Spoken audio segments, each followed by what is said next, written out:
আসসালামু আলাইকুম প্রিয় ভিউয়ার্স, চলে আসছে গুরুত্বপূর্ণ একটি নিউজ নিয়ে। পাঠ করছি দৈনিক শিক্ষা.com থেকে। এমপিও নীতিমালা জনবল কাঠামো সংশোধনের প্রজ্ঞাপন জারি। বেসরকারি শিক্ষকদের এমপিও নীতিমালা ও জনবল কাঠামোতে কয়েকটি বিষয় স্পষ্ট করা হয়েছে। একই সঙ্গে কিছু সংশোধনও আনা হয়েছে। এতে শ্রেণীর সংখ্যা, শিফট ও শিক্ষার্থীর সংখ্যার সংশোধন ও স্পষ্ট করা হয়েছে।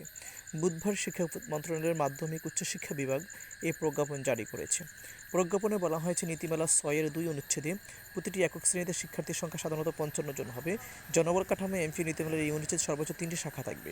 মূল শাখা ১টি এবং অতিরিক্ত শ্রেণী শাখা ২টি।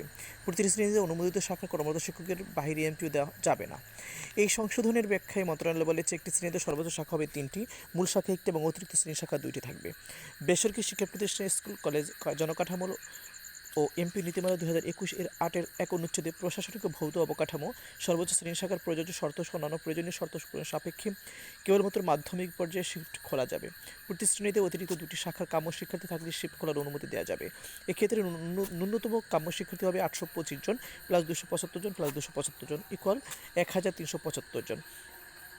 এছাড়াও আগের নীতিমালা ৯-এর ৩ অনুচ্ছেদে বিধি মোতাবেক নিয়োগ, বেসরকারি শিক্ষা প্রতিষ্ঠান, স্কুল, কলেজ, জনবল কাঠামো এমপি নীতিমালা ২০২১-এর জনবল কাঠামোর প্যাটার্নে নেই, কিন্তু জনবল কাঠামোতে নিয়োগের শর্ত পদ্ধতি মোতাবেক এবং মন্ত্রণালয় থেকে